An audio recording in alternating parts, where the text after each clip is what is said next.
ចាសសម្រាប់ comment ជាមួយនឹងឈុតពិសេសដែលអត់បានទាំងព្យាបាលហើយបានទាំងត្រង់បានយូរត្រង់រហូតដល់សក់ថ្មីដល់មកវិញអត់ដើមច្បាច់មេឆេងមេសរសៃសក់ចាគឺជាឈុតទឹកថ្នាំអត់សក់ត្រង់បញ្ចូលស្រោមតាមទឹកគឺជាផលិតផលរបស់ជប៉ុនដែលមានគុណភាពខ្ពស់មានស្តង់ដារការផលិតត្រឹមត្រូវចាក្នុងសេតនេះដែរគឺមានជាមួយនឹង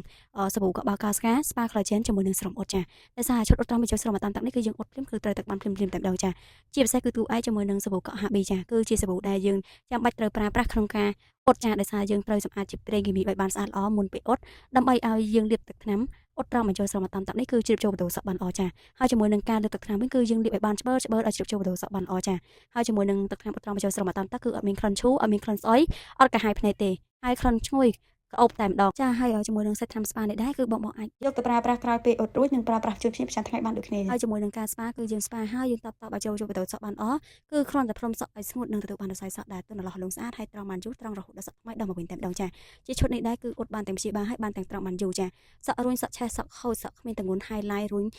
យឺតយារឹងដូចឬអាស័យក៏អាចបានដែរចាអតិថិជនកំបងហើយគឺតែងតែឲ្យ feedback ជាហូរហែតែម្ដងដោយសារតែផលិតផលល្អប្រើឲ្យជាប់ចិត្តគ្រប់អតិថិជនតែម្ដងចាអញ្ចឹងសម្រាប់បងដែលគាត់ចង់ដឹងព័ត៌មានអត់ជាមួយនឹងឈុតទឹកថ្នាំអសក់ត្រង់បញ្ចូលស្រមតាមទឹកបងអាចទៅទៅមកកាន់ page ខាងប្អូនបន្តបានចាអរគុណច្រើនស្អាតអូនអើយខ្ញុំមើលខ្ញុំលាងខ្ញុំមិនបានទៀតផងសក់ហ្នឹងថ្ងៃចាំបងអត់ต้องកំងឲ្យបងខ្ញុំកំងថាល្អប្រើដល់ស្អែកខ្ញុំកំងយកមកប្រើក្នុងហាងរហូតវាល្អប្រើចឹងណាបងអត់តែស្អាតល្អស្អាតវាខុសពីផលិតផលខ្ញុំធ្លាប់តែមុនអត់ទៅយកស្អីបានផលខ្ញុំអត់ទៅគេពីម្នាក់ហើយអត់តែស្អាតមែនបង